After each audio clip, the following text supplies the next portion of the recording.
Okay. Hello and welcome back to the Novice Lumberjack, where this is the video to give away this here Jonsered 625 Deuce.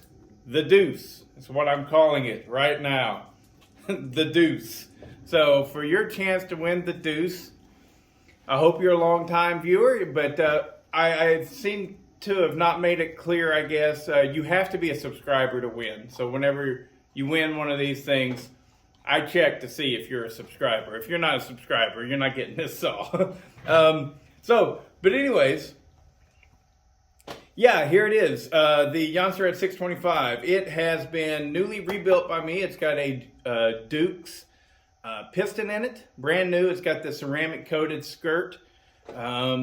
No base gasket, 21,000 squish.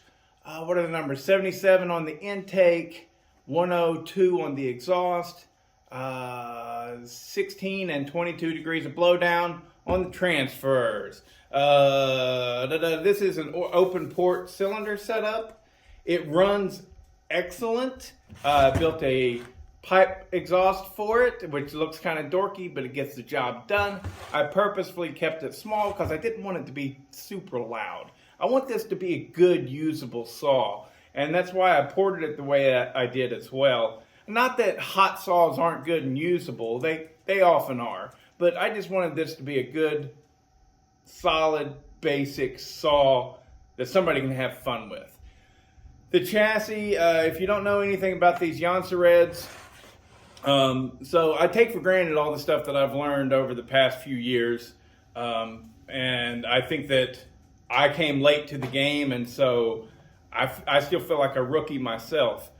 But the deal with these Jonsereds, the 625, the 630, and the 670, they were all built off of the Husqvarna 2 Series platform for the 60cc range. So you had the Husqvarna 61, 66, 266 SE, 266 XP, 268, and 272 XP. All of those are the same platform. This is just the Jonsered version of that. And so the best way that I can describe Jonsered is up until the late 90s. Jonsered was the premier Swedish-built saw. If you think otherwise, then that's fine. But really, it's just your opinion. I believe what I'm saying is fact. It's reality. Because what they would do, so Jonsered, they were their own company up until the late 70s, whenever they were purchased by Electrolux. At that point, they were building the finest quality saws and just the overall nicest. They were nice. They were really nice. And it's hard to put that in words, really. Did they do anything other than cut wood? No, it's not like they gave you a back massage or anything on top of it. They were still just chainsaws, but they were a high-class chainsaw, and they were expensive. But then Electrolux bought them out, and along with like nearly everyone else. They bought out Partner, Pioneer, Poland, Husqvarna, Lombard, there was a bunch of them. Anyways, pointless. But what Jonsered got in the habit of doing, there were certain models that they kept going that was their own saws, right? But what they tended to do, especially with the Husqvarna saws, was like this right here. We know it kind of as the 266 platform. Well, Jonsered took it and made it nicer. For example, the top cover on the 266 was always a one-piece. Jonsered has a two-piece. Also, the choke on the Husqvarnas, all of them had a one-piece top cover. Right? I don't think any of them had a two-piece. So that's one of the little things that Jonsered would was better at. Would make nice. It was one of the little niceties. The other thing was the choke on all of the Husqvarnas. They had the choke and the what do they call it? The high throttle or high idle position. You pulled in your trigger and then you pulled back this lever and let it go, and that held your high idle. Whereas the Jonsered, all you got to do is pull the choke, just like on the modern saws. I believe they were the first ones to do that, very first. Now your choke, as you pull it, it also engages the high idle. Whenever you push it back in, you're no longer on choke, you're just on regular high idle. To release it, you got to pull that trigger.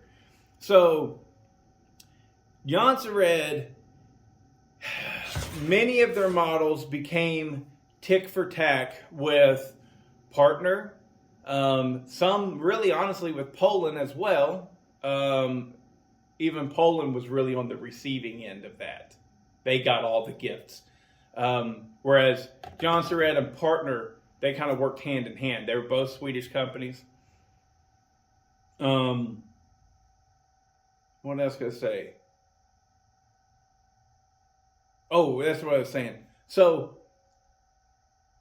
throughout the 80s and 90s, there was like shared platforms with partner, Poland, Husqvarna, and Jonsered. Jonsered, I believe by consumers even, was always considered the high end. They're like Lincoln to Husqvarna's Ford. They are GMC to Chevrolet, right? They're the nicer version of the saws. Now, that all changed about somewhere around like 1998 time frame. And no longer did they do that. The Jonsered saws at that point just became black and red Husqvarnas. There was no upgrade. Whereas this right here, this is a very clear upgrade over the Husqvarna of its era, right? So this is basically the upgraded Husqvarna 61. The Husqvarna 61, like Dad said, had the crappy choke system. This one has the really nice, it engages the high idle as soon as you pull the choke. It also has the two-piece top cover. Plus, all of the cylinders for this series of Jonsereds had a different intake setup than the Husqvarna counterparts. The Husqvarna's always used this big crappy intake block, whereas these things used a nice big intake boot, and you had a big, better flowing intake on it, and therefore they produced more power. So the Jonsereds of this era were clearly upgrades over the Husqvarna. So, anyways, that's that. I bet you're asking yourself, well, gee whiz, Bodie, how do I win this really cool Jonsered chainsaw that doesn't have a brake? The reason it doesn't have a brake is because I'm not giving up the ones that I have. I need them for the saws that I got. But I do have this cover right here. This is a 670, and it's the old style with the metal flag and plastic up top coming out of it. It's a good brake cover, but it's missing all the brake guts. You can, if you win this, just buy a Chinese 272 XP brake cover. It'll bolt right on this, no problem. The only thing that you got to do, I don't even know if you have to do it, but you cut it, because the 272 XP comes all the way out to here and covers up like this. So you got to cut it like that. But anywho,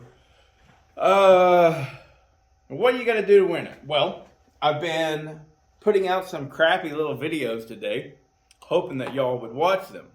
I got 3 questions for you. 2 of them were released in videos today, right? So if you're trying to figure out the answers to these questions, you can just go back and look at those videos, and they're in there. It's very clear. Number 1, what did I eat for lunch? And be specific. A generic answer won't allow you to win. You got to be specific. All right. Number 2. What is number 2?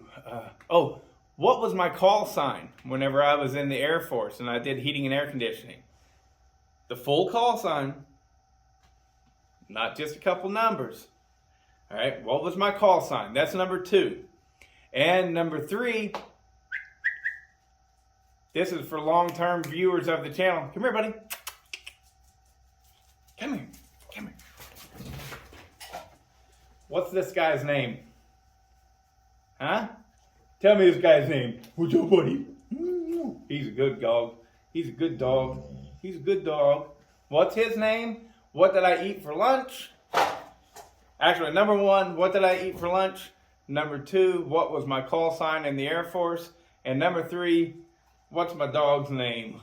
And if you get all 3 of those right, if you're the first person to do it, I can see the order of operation, how it comes out. If you're the first person to get it right, then I will contact you by means of my handle now, Novice Lumberjack.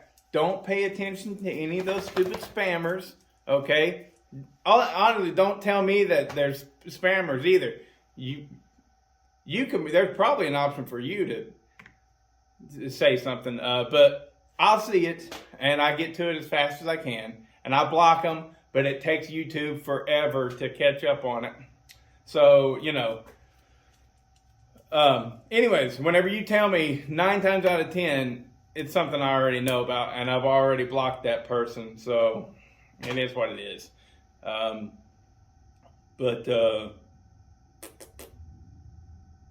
yeah, the scammers, they tend to want you to contact them on WhatsApp and all that crap. No. I'm going to do one thing, same thing I always do. I'm going to be like, congratulations, you won.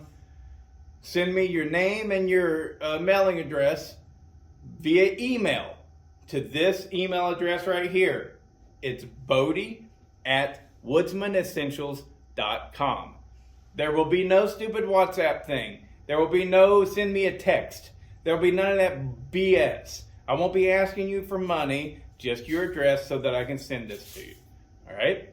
So, good luck, and I hope that somebody is really going to want this saw and enjoy it. It looks ugly, but it runs great. So, it really does. I mean, it fires right up, easy, idles smooth. It's got good power. It's a nice saw.